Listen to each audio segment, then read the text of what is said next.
is going on, everybody? It is Monday, May 18th, and we have NBA playoff action, NHL action. We got a lot of stuff to dive into. But first and foremost, let's go into the NHL. Three best bets for today. Taking Jacob Dobish over 26.5 saves. The Sabres, they kept the shots ripping. Even in last game, they lose. Or even in games they lose, they're still shooting around 30 times a game. Last game, they had 34 shots. Think Dobish hopefully plays a little bit better than he did last game. All he needed really was to save one more, and he would have hit this over. He had 32 shots. He had 26 saves. A lot of goals got let in, unfortunately. So not typical of Dobish, but hopefully those shots keep ripping from the Sabres. Dobish gets a couple more saves and gets this over. Then we head over to the game line, taking Canadiens versus Sabres over 5.5. The series has gone under once at this total. Game 7, I expect these two teams to go all out, and honestly, it's going to be an offensive shootout. If these two teams play how they just keep playing, honestly, the Sabres can just play how they've been playing. They've hit this in 3 of the 7 by themselves. They've scored 5 or 6 goals by themselves in 3 of 7 games.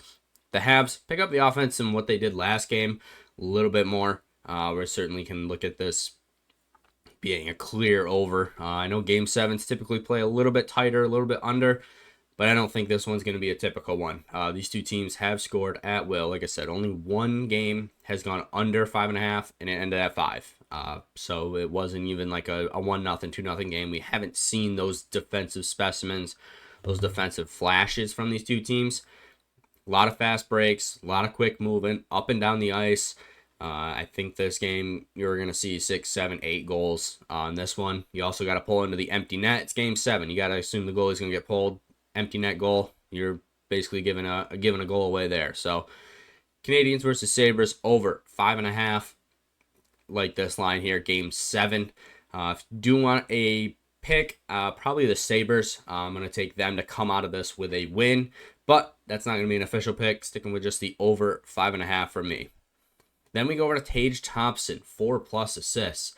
Sabres have outshot the Habs, like I said, almost 2-1 in these 3 games. Thompson, 11 shots over the last 3 games. So he's right around this line, averaging, 3.75 or something like that. If you break it out, 3.66. He's been ripping shots. That's all you need to know. Game 7, season on the line. Tage Thompson, your shot leader. I expect him to shoot. That's kind of what you're looking for. In last game, season on the line, he had 6 shots.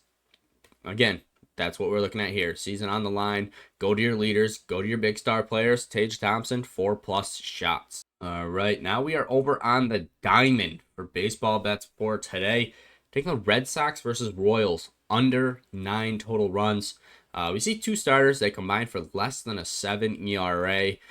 These two don't really allow any home runs. Over all their starts between the two, there's only been 5 home runs allowed, so you're not going to get that quick pop. You know, these guys are going to have to put a couple hits together to get some runs across the board. Certainly that's doable. You know, anybody can have a bad outing, but you're not going to get a 3-run bombs, 2-run bombs. You're not going to get multiple home runs, especially between these two teams, not really known for their home run prowess either. I think we're seeing this pretty low, especially for the starters to come out, and hopefully by the time these 2 starters get done, the bullpen doesn't really give up a ton either. So Red Sox versus Royals, under 9 total runs. Then we head over to Bryce Harper and the Phillies, 2+ hits, runs, and RBIs. He's hit this in 3 straight and 10 of 17 in May. He's hit this in all sorts of combinations, RBIs, runs, multi-hit games. He's kind of all over the place. So he can get it done. A home run, he can get it done in multiple hits. He can get on base and score just by running, stealing, getting around the bags. This is certainly a good play for Bryce Harper. Obviously, like I said, he's done this plenty of times throughout the month of May over the course of the season, and he's on a heater in 3 straight games, so hopefully he can just keep that going. And we go over to Robbie Ray. Over 4.5 strikeouts. Ray's averages a strikeout per inning, and expected to go 6 innings here. So getting 5 to 6 strikeouts, certainly in his wheelhouse here for the duration that he's projected to go. They're going up against a team not really known for their hitting prowess. The average on the team sitting at a 210. okay, but definitely not top of the leaderboards. And they have a strikeout rate of 18.3%. So they do strike out a fair bit. Robbie Ray looking over 4.5 strikeouts for him to get this done here. Then we take Brian Wu of the Mariners to record a win. Wu, he's 3-2 on the season with a sub-4 ERA and a 1.0 WHIP. So taking on the White Sox here, not exactly an offensive powerhouse in the White Sox. Not really too concerned about them absolutely blowing this up. So I could really see Wu getting out of 5-6 innings with 0 earned runs. Then we look into the bullpen. Hopefully he's got some run support by then. The bullpen that's in 1 or 2, we're looking good because Wu's got some support. So that's what we're looking at here. Brian Wu to record a win against the White Sox.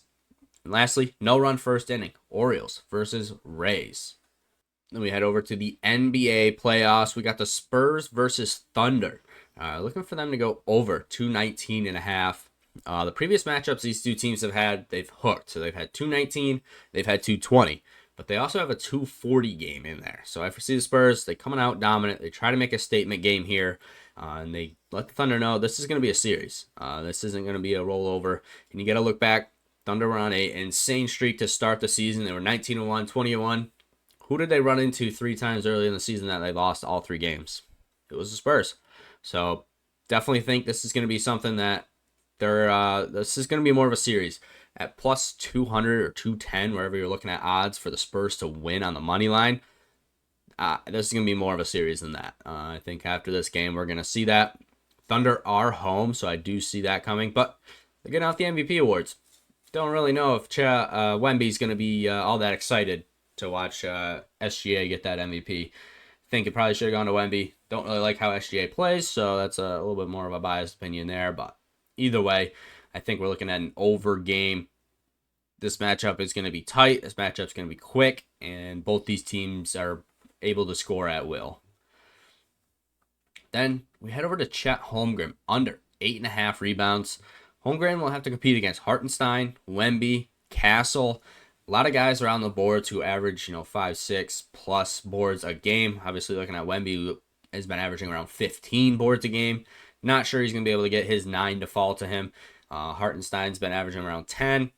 Chet's around that 8.5. He's getting this right around his average, but he hasn't been he's been the second biggest guy on the court typically behind Hartenstein. Not the case when you go up against the Spurs. So I don't think he's going to be able to get those rebounds to fall to him. Taking Chet Holmgren under 8.5 rebounds. And I mentioned it before. Stephon Castle over 22.5 points and rebounds. The Spurs are coming out to look at dominate this game, make a statement game in the series. You're gonna need some help from Castle. You're gonna get Wemby's 40 PRAs. You're gonna get 20, 25 points, 15 rebounds, couple assists dabbled in there. But the real difference maker, the real X factor for the Spurs is Castle. If Castle plays well, if Castle goes out there and does his thing, 15, 20 points a game, this is going to look really good for the Spurs. So I'm taking Stephon Castle over 22.5 points and rebounds. Guy who grabs 5-6 rebounds a game, so I toss that in there. But I do really think he needs his points line to be right around 20 for the Spurs to really make this a game. So he might even get this done in just points. And then I mentioned it. It's a little interesting with the Spurs, plus 200, 210, depending on where you're looking on the money line. I don't know if it's really, I think it's going to be closer than that. I think we're looking at a pretty good game. I could honestly see the Spurs taking this, so I'm going to put half a unit on the money line. This is going to be a statement game. This is going to set the pace for the series. If the Spurs come out, they dominate. I think they could really catch the Thunder by surprise. I think we could see the Spurs up big at half. Thunder close the gap, and then they just keep battling in the fourth. Might see the Spurs just edge this one out in the end. So taking Spurs, half a unit on the money line. Those are our best bets for Monday, May 18th. I appreciate y'all watching, and until next time.